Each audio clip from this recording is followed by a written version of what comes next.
This time on Film Record, we are looking at Sam Raimi. The versatile director has made 14 theatrically released movies since 1981, and while Raimi started out as the master of indie horror, he has since done a bit of everything, including superheroes, crime, sports, and westerns, all with at least a hint of that signature quirkiness that brought him to the party. So let's stop talking and start counting them down. Number 14, Oz the Great and Powerful. Raimi gets a lot of flack for this expensive misstep, but it's not all bad. The black and white opening is charming and does a great job providing a counterpoint to the vibrant colors of Oz, which does look wonderful, and the effects, sets, and makeup are generally well done. But there are some odd choices. Oz fans will wonder why the story wouldn't just follow one of the many other Oz books instead of retreading familiar villager versus evil army ground, and there is a weird wooden style of acting throughout. It's meant to be fairy tale, but it comes off a little bit distant. This movie's interesting for kids, but it doesn't reach its lofty expectations. Number 13, Crimewave. This is one of those imperfect films that can only come from very talented people. Raimi's second collaboration with the Coens in 2 years follows in the footsteps of 1994's Hudsucker Proxy. The prison's even called Hudsucker, but it's perhaps even weirder than the Coens film.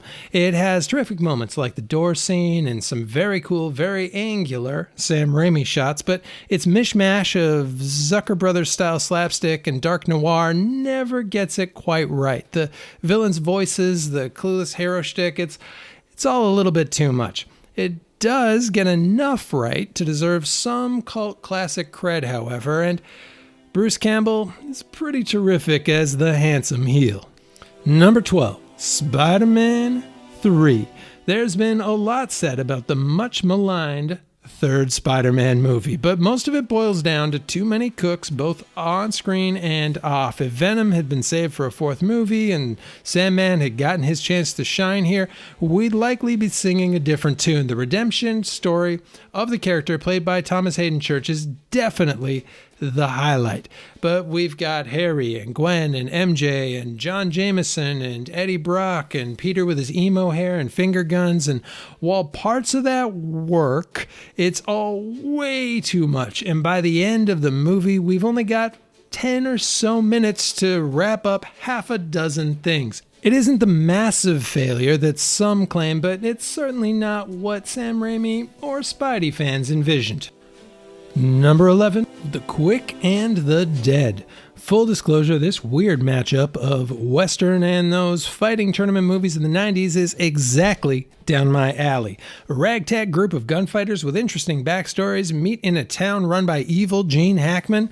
Sign me up. And the results are okay. DiCaprio's great as the hotshot kid. Russell Crowe does well as the reluctant ex-killer turned holy man, and while Sharon Stone works a bit too hard at trying to keep cool and quiet, she mostly works as the lead. It just turns out the gunfights work better as a big climax than they do when they're the whole thing.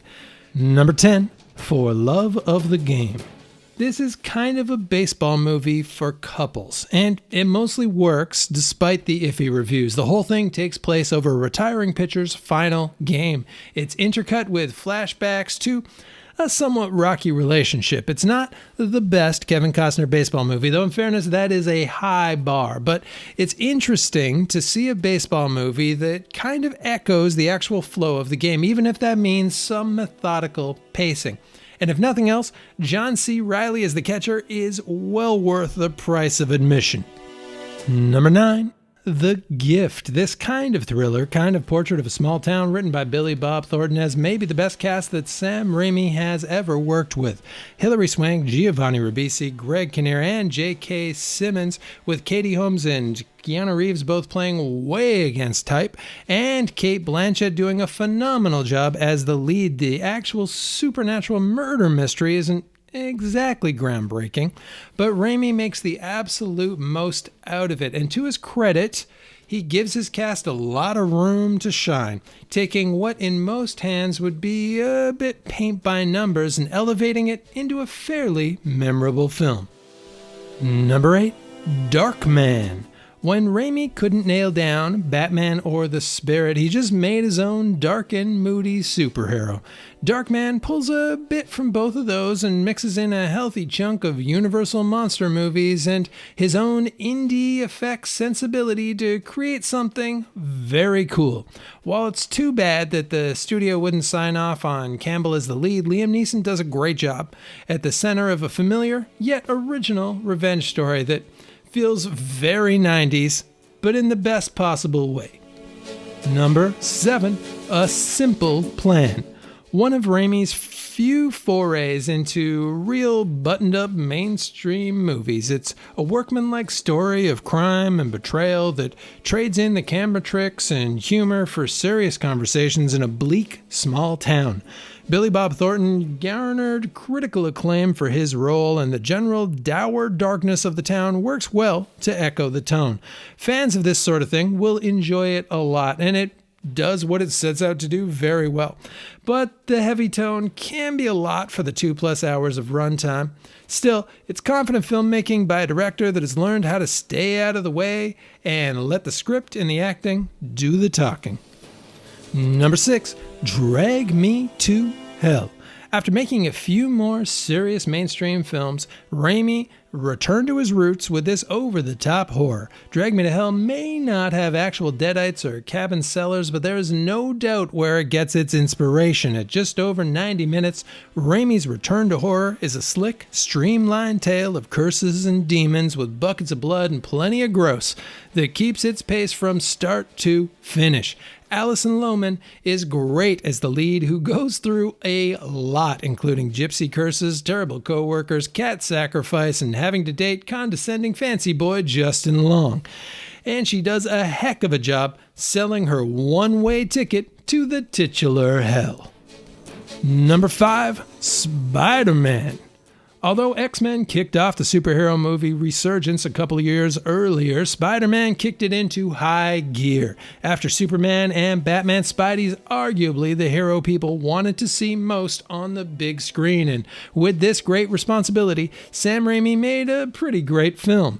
There were a few tweaks. Fans didn't love Organic Webs, Goblin's Mask, but by and large, we were all blown away by how Raimi captured the web slinger from the comics in a movie that combines great action with fully formed characters. Even if this version was never in the MCU, it certainly inspired the Marvel formula. Number 4, Evil Dead.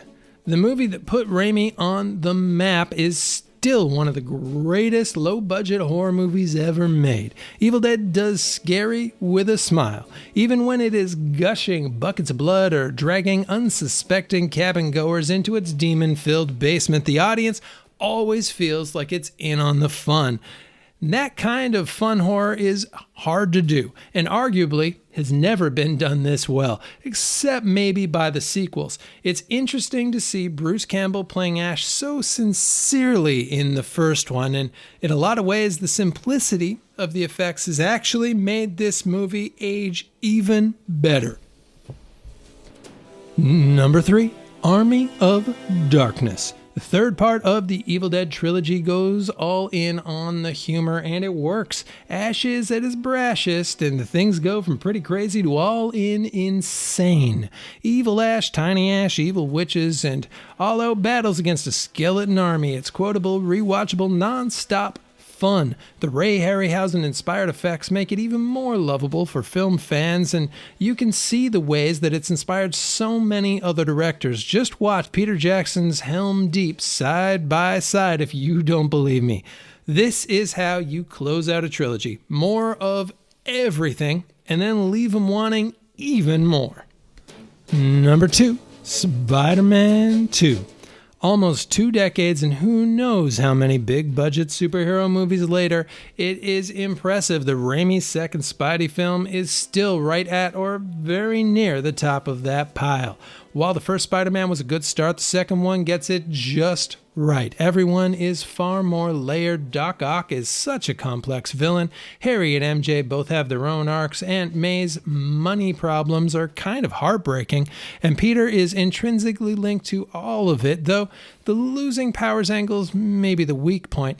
It's actually a good enough film that it almost works perfectly well even without the superhero stuff, but it sure helps that all of the action's excellent from top to bottom, and every fight scene is as much about building characters and furthering the story as they are about showing awesome web slinging and smashing things up.